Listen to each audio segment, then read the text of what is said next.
Upon hearing of Sitting Bull's murder and fearing for the people, Chief Bigfoot decided to move everyone, including women and children, to Pine Ridge. My grandfather's account, according to what he has told me, is that they were invited to come to Pine Ridge Reservation at the invitation of Chief Red Cloud. And primarily because of the lack of food that was available during that winter, it being a very hard and severe winter.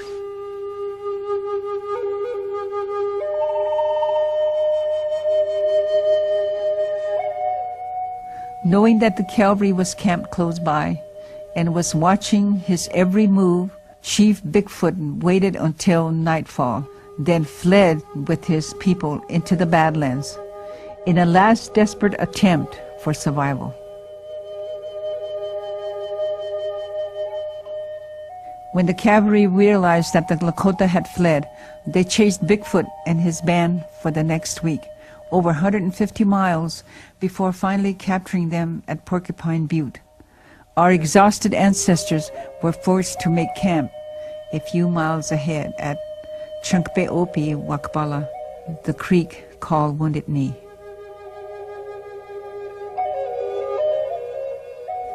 Chief Bigfoot's daring escape path from the Cheyenne River to Wounded Knee would become the last leg of the Bigfoot Memorial Ride.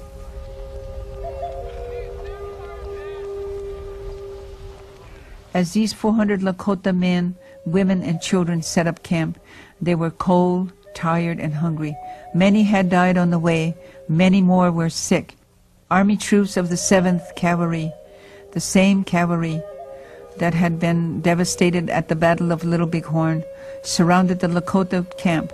Then they set up 4 Hotchkiss machine guns.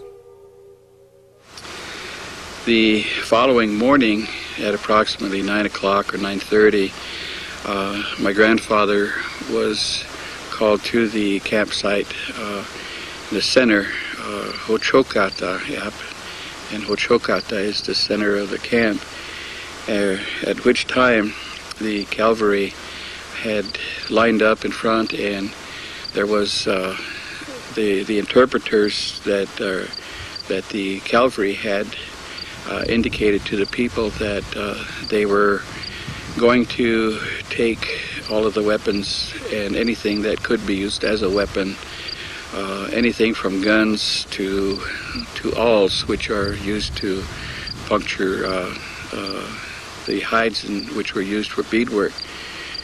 At that point in time, there appeared to be some apprehension. My grandfather felt at that time that something was about to occur.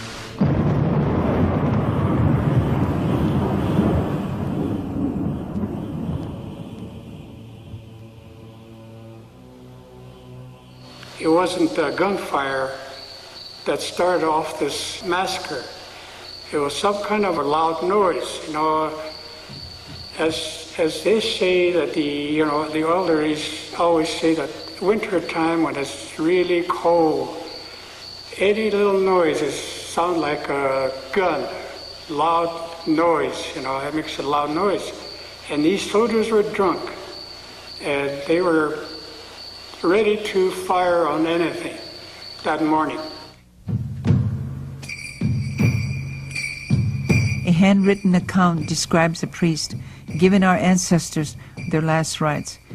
Before the command to fire was given, Duane Blindman, the great-grandson of an eyewitness to the massacre that day at Wounded Knee, reads and translates.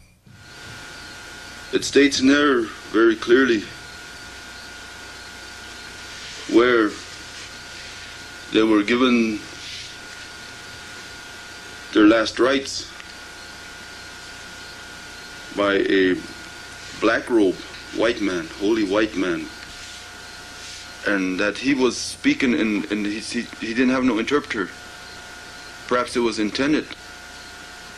Other times he states in here where he had there was always an interpreter that would interpret what was taking place, but this time there was no interpreter. So they stood there And after he got through, it states right here that this soldier, he's got a loud voice, and he hollered twice. He hollered twice, and just as he got through, the guns fired on him in one shot. Angela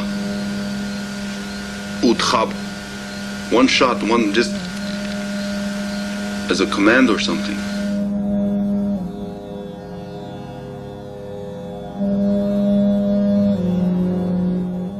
When the cavalry opened fire on our disarmed and defenseless ancestors, many attempted to flee into nearby ravines.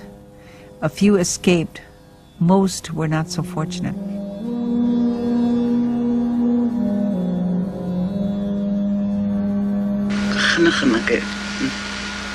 Iska 5 seconds lazatan kinkecha ichuna I chali kichogna kina imichiato akecha peace pipe kichi kichuna kucha sideways chan pa hanke kata akichita na da chatan punish dan shiksa khala tai hunke ni khpa bin in wounded is gonna chapa yuke to tronkash la khpa hele pina ina je shipa chin la ata iwo phamchai ochi okishnike ina je shipa okishnike enakat ie ok ni khpa chin enakat ie ok. One incident that stood out in my grandfather's mind also was him seeing a lady that had been shot. This lady was bleeding, and she was holding her baby in her hands when a cavalry soldier came forward and grabbed the baby from the mother, and he tossed the baby into the air, landing several feet from the mother. The baby was bundled up because of the cold, and the soldier went over there and he pumped several shots into that bundle.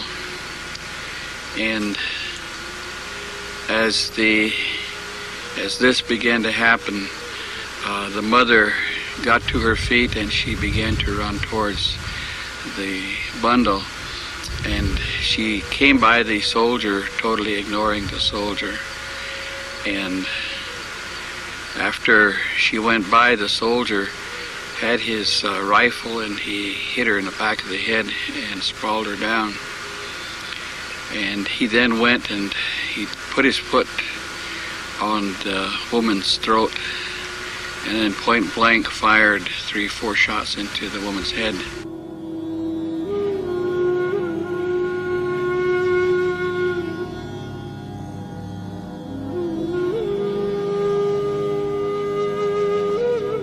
Hele atewa ki han Richard afraid of hawk etiapi. Na ha honko khiskam etiapi asenos lala.